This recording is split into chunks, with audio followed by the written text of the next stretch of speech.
Hello दोस्तों, good evening. आप लोग कैसे हैं? हम आपके लिए लेकर के आए हैं क्लास 10th के पार्ट 2 गोदलिक हिंदी।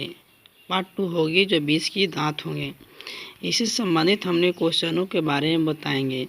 दोस्तों, मेरे चैनल पर आप पहली बार हैं तो मेरे चैनल TCC एजुकेशन को सब्सक्राइब कर लें, साथ में बेल आइकन की घंटे को बजा दें ताकि प्रत्येक वीडियो का नोटिफिकेशन आप तक पहुंचता जाए। दोस्तों, मैं बोल रहा हूँ वकील कुमार। जो आज की सब्जेक्ट होगी हिंदी, गोदलिक पार्ट 2 20 के दांत, जिनके लेखक होंगे नलिन बिलोचन शर्मा। दोस्तों, हम अपने बिना लेट किए हुए वीडियो को शुरू करते हैं ताकि मेरे वीडियो पर अंत तक बने रहें। इस वीडियो में बहुत सी ऐसी बातें बताएं जो पार्ट 2 संबंधित क्वेश्चन होंगे। गोदलिक भाग 2 क्लास 10th की होगी। दोस्तों, इसमें आपके स्क्रीन पर रहा सबसे पहला क्वेश्चन। इस क्वेश्चन को पढ़िए और बताइए कि इस क्वेश्चन का आंसर क्या होंगे। दोस्तों, यह खोखा किस कहानी का पात्र है? ऑप्शन ए है 20 के दांत, बी है बहादुर, सी है मछली और डी है नाखून क्यों बढ़ते हैं।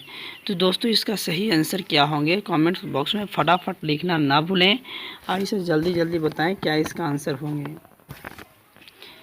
तो 20 के दांत के कहानी का पात्र है खोखा। किस कहानी का पात्र है? तो 20 के दांत के कहानी का पात्र खोखा है, इसलिए आंसर सही आंसर आपका ए होगा। चलिए, क्वेश्चन नंबर 2 ए रहा आपके स्क्रीन पर, पढ़िए और बताइए दोस्तों क्या होंगे। फटाफट इसका आंसर देते जाएं। क्वेश्चन दूसरा है, लड़कियां को 5 बहू बड़ी सुशील हैं, 5 ठहरी और सो भी लड़कियां तहजीब और तमीज़ की तो जीती जागती मूर्त ही हैं। उपयुक्त गद्यांश किस पाठ का है? यानी कि यह जो पंक्ति ली गई है वो किस पाठ से ली गई है? ऑप्शन ए है नाखून क्यों बढ़ते हैं, बी है नौबत खाने में इबादत, सी है 20 के दांत और डी है परंपरा का मूल्यांकन। तो दोस्तों, कमेंट में फटाफट इसका आंसर बताते जाएं क्या इसका सही आंसर होगा। तो इसका सही आंसर जाता है सी की और 20 के दांत। 20 के दांत के कहानी का पात्र यह है।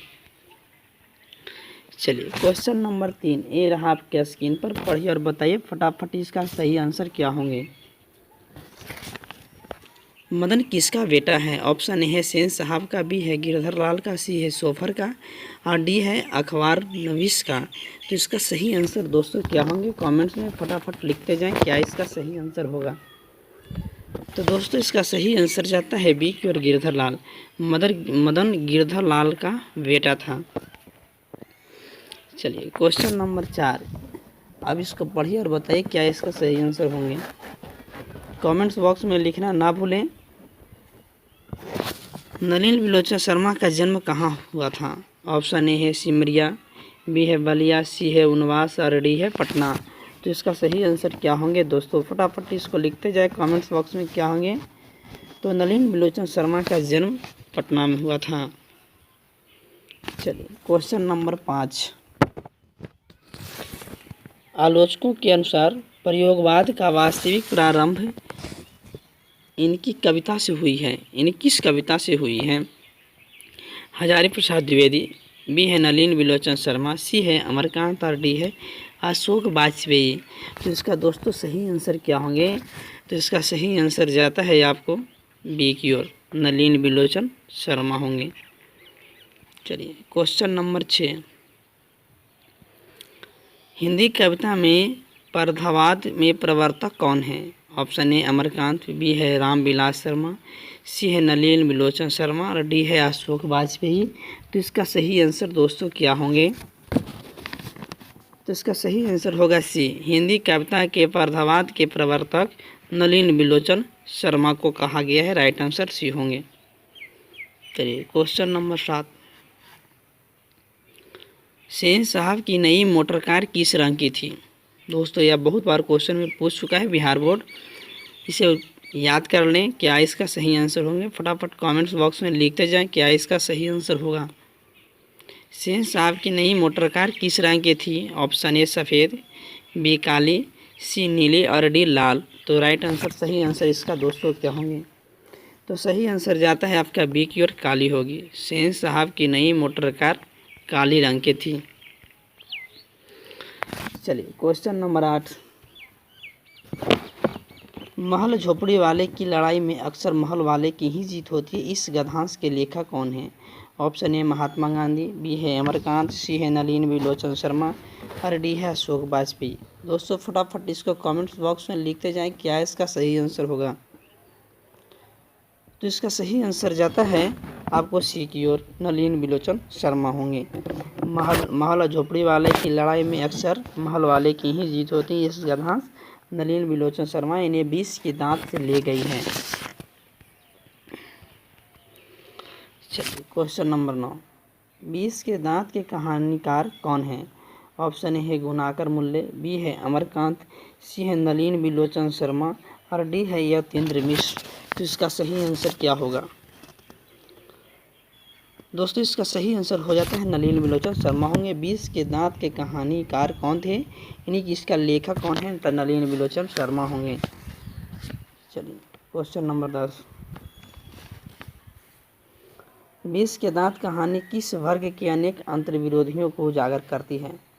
ऑप्शन ए उच्च वर्गीय के, बी है मध्य वर्ग के, सी है निम्न वर्ग के और डी है शोषित वर्ग के। किस वर्ग का यह उजागर करती है? तो इसका सही आंसर जाता है आपका सी की ओर, निम्न वर्ग। 20 के दांत कहानी के विषय के वर्ग के अनेक अंतर्विरोधियों का उजागर निम्न वर्गों करती है। चलिए क्वेश्चन नंबर 11, पढ़िए और बताइए क्या इसका सही आंसर होंगे। दोस्तों ये बिहार बोर्ड में कई बार ये क्वेश्चन ऐसी क्वेश्चन पूछा हुआ है और पूछेगी भी, ऐसे याद कर लें क्या इसका सही आंसर होगा। फटाफट कमेंट्स बॉक्स में लिखते जाएं। सेन साहब अपने बेटे खोखा को क्या बनाना चाहते थे? डॉक्टर, खिलाड़ी, बिजनेसमैन, इंजीनियर, डी है पत्रकार। क्या बनाना चाहते थे? तो सेन साहब अपने बेटे को बिजनेसमैन इंजीनियर बनाना चाहते थे ताकि उसके लिए अपने घर पर काम काज करने के लिए अपने कंपनी के बड़े मिस्त्री को ला करके अपना काम किया करवाते थे, सामने बच्चों को बैठा करके सेन साहब। चलिए क्वेश्चन नंबर 12, चलिए पढ़िए और बताइए क्या इसका सही आंसर होगा। सेन साहब की नई मोटर कार की पिछली बत्ती का लाल शीशा किसने चकनाचूर कर दिया था? मदन, काश, सफ़र, इनमें से कोई नहीं। चलो फटाफट, कासू नहीं होंगे, कासू होंगे। इसका सही आंसर आपका कासू होगा, कासू होंगे। ऑप्शन ए है मदन होगा, बी है कासू होगा, सी होगा सफ़र होगा। इसमें सफ़र नहीं सोफर हो जाता है, इसमें सोफर होंगे, सोफर। चलिए बताइए फटाफट, इसको बताइए कमेंट्स बॉक्स में आंसर लिखते जाइए क्या होंगे। तो इसका सही आंसर आपको हो जाएगा लाल बत्ती का शीशा किसने चकनाचूर कर दिया था? तो कासू ने कर दिया था। चलिए क्वेश्चन नंबर 13, ये रहा आपके स्क्रीन पर, पढ़िए और बताइए क्या होंगे। खोखा जीवन के निम्न का अपवाद था और यह अस्वाभाविक नहीं था कि वह घर के नियमों को भी अपवाद हो। यह गद्यांश किस पाठ का है? ऑप्शन ए है 20 के दांत, बी है शिक्षा और संस्कृति, सी है बहादुर, डी है मछली। किस कहानी का पात्र है? तो इसका सही आंसर जाता है आपका ए की ओर, 20 के दांत का होगा। चलिए क्वेश्चन नंबर 14, खोखा के पिता हैं, खोखा के पिता कौन थे? Option A Girdhar Lal, B है सेन साहब, सी है पत्रकार और डी है अखबार नवीस। सही आंसर इसका क्या होंगे? दोस्तों फटाफट कमेंट्स बॉक्स में लिखते जाएं कि किसका सही आंसर क्या होगा। तो इसका सही आंसर होगा आपका सी होंगे, बी होंगे, सेन साहब, यानी खोखा के पिता सेन साहब थे। चलिए क्वेश्चन नंबर 15, इसको पढ़िए और बताइए इसका सही आंसर क्या होगा। गिरधर लाल का बेटा है, गिरधर लाल किसका बेटा है? गिरधर लाल का बेटा कौन है? खोखा है, कासू है, मदन है, आलू है। तो गिरधर लाल का बेटा कौन है? इनमें से कौन सा होंगे? तो गिरधर लाल का बेटा कौन सा होंगे? तो गिरधर लाल का बेटा आपका मदन होगा, मदन गिरधर लाल का बेटा था। खोखा तो सेन साहब के थे, खोखा का दूसरा नाम कासू था और मदन गिरधर लाल का बेटा है, आलो किसी का नहीं इस कहानी में था। चलिए क्वेश्चन नंबर 16, गिरधर लाल सेन साहब के फैक्ट्री में क्या था? किरानी था, डॉक्टर था, अकाउंटेंट था, इनमें से कोई नहीं। गिरधर लाल सेन साहब के फैक्ट्री में क्या था? चलिए फटाफट इसको कमेंट्स बॉक्स में लिख दिया जाए क्या होंगे। तो गिरधर लाल सेन साहब के फैक्ट्री में किरानी था, किरानी के पद पर काम किया करते थे, इसलिए राइट आंसर आपका हो जाएगा ए हो जाएगा। चलिए क्वेश्चन नंबर 17। सेन साहब की कितनी लड़कियां थीं? 2, 3, 4, 5। तो सेन साहब की कितनी लड़कियां थी? तो सेन साहब की लड़कियां जो थी वह 5 थी। ऑप्शन इसका डी होगा। चलिए क्वेश्चन नंबर 18। किसके अनुसार इन्होंने सिद्धांतों को भी बदल दिया था? ऑप्शन ए है बेटियों के अनुसार, खोखा के अनुसार, मदनी के अनुसार, गिरधर के अनुसार। तो दोस्तों इसका सही आंसर क्या होगा? किसके अनुसार इनके सिद्धांतों को भी बदल दिया था? किसके अनुसार? चलिए फटाफट कमेंट्स बॉक्स में लिखिए और बताइए क्या होंगे। इसे घर के सिद्धांतों का बदल दिया था खोखे के अनुसार। का खोखा हुआ था सेन साहब के नाउमीदी में, यानी कि उस समय उम्र नहीं था खोखा बच्चा होने का।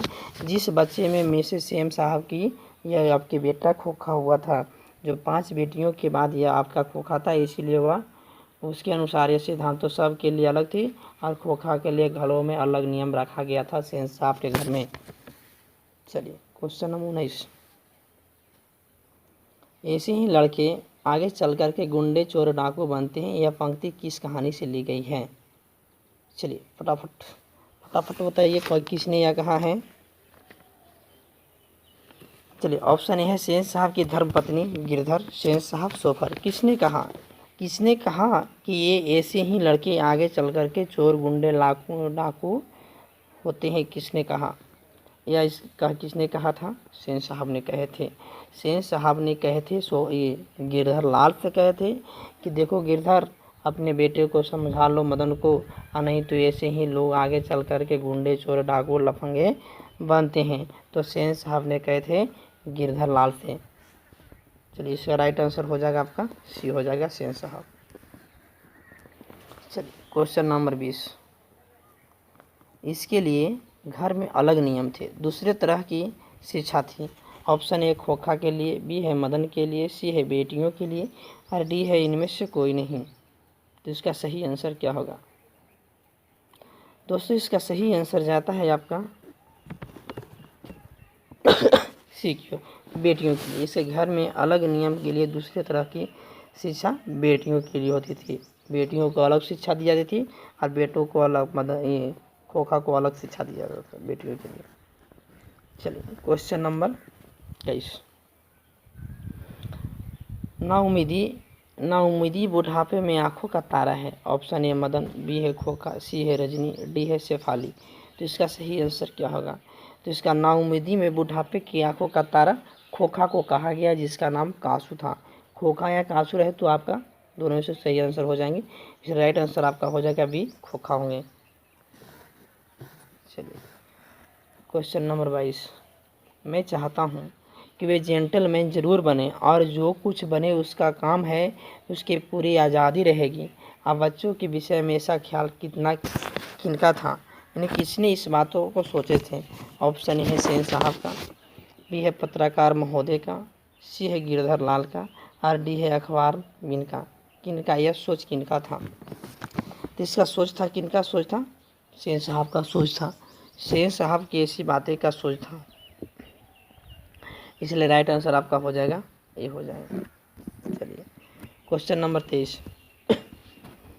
20 के दांत कहानी के लेखक हैं। Option A Hazari Prasad Dwivedi, B है नलिनी बिलोचन शर्मा, सी है अमरकांत और डी है अशोक वाजपेयी। तो दोस्तों इसका सही आंसर क्या होंगे? 20 के दांत की कहानी का लेखक कौन है?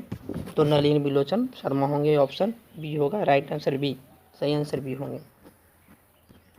चलिए आपकी इतनी तक ही क्वेश्चन रही। अगली क्वेश्चन का हम अगले वीडियो में लेकर के आए, जो आपकी नेक्स्ट वीडियो होगी भारत से हम क्या सीखें। दोस्तों तब तक मेरे यूट्यूब चैनल को टीसीसी एजुकेशन को आप सब्सक्राइब कर लें, ताकि प्रत्येक वीडियो का नोटिफिकेशन आप तक पहुंचता जाए। दोस्तों यदि मेरे चैनल पर आप पहली बार हैं तो इस चैनल को कर लेंगे सब्सक्राइब, आए अपने दोस्तों के पास शेयर कर दें, ताकि आपके लिए हम बने रहें। चलिए जय हिंद जय भारत। अगले वीडियो में हम आपसे फिर मिलेंगे।